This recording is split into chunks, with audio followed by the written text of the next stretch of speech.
সনদের যে primary text শুধুমাত্র ওইগুলি বাদ দিয়ে, যেগুলোতে একমত হয়েছে সেগুলো বাদ দিয়ে, তার বাইরে যে ভূমিকা এবং কমিটমেন্টের জায়গাগুলো, তার একটা খসড়া কমিশন তৈরি করেছে এবং কমিশন আগামীকালের মধ্যে সকল রাজনৈতিক দলের কাছে এই খসড়া প্রেরণ করবে আপনাদের বিবেচনার জন্য। জাতীয় ঐক্যমত্য কমিশনের আলোচনায় জুলাই সনদের খসড়া নিয়ে জামায়াত ইসলামী, এনসিপি ও ইসলামী আন্দোলন বাংলাদেশ আপত্তি তুলেছে।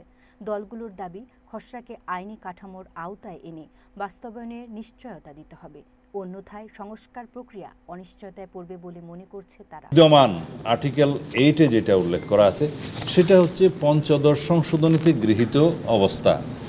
সেই অবস্থার সাথে আমরা দ্বিমত। তবে বিএনপি খসড়ার সঙ্গে মোটামুটি একমত বলে জানিয়েছে। বিএনপির স্থায়ী কমিটির সদস্য সালাউদ্দিন আহমদ জানিয়েছেন, তারা খসড়ায় থাকা অঙ্গীকার ও কাঠামো বিষয়ে একমত। কিছু শব্দ ও বাক্য নিয়ে পর্যবেক্ষণ আজ কমিশনকে জানাবে।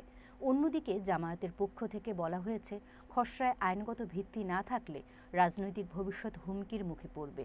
এনসিপি চায় খসড়ায় মৌলিক সংস্কারের সব বিষয় থাকুক এবং প্রস্তাবগুলিকে লিগাল ফ্রেমওয়ার্ক অর্ডার এর মাধ্যমে বাস্তবায়নের নিশ্চয়তা দেওয়া হোক। নারী আসন ও তত্ত্বাবধায়ক সরকার কাঠামো নিয়ে এখনও ঐক্যমত্য হয়নি। আজ বুধবার দলগুলোকে আনুষ্ঠানিক মতামত দিতে বলেছে কমিশন। আগামীকাল বৃহস্পতিবার দ্বিতীয় দফা আলোচনার পর খসড়া চূড়ান্ত করার লক্ষ্য রয়েছে কমিশনের।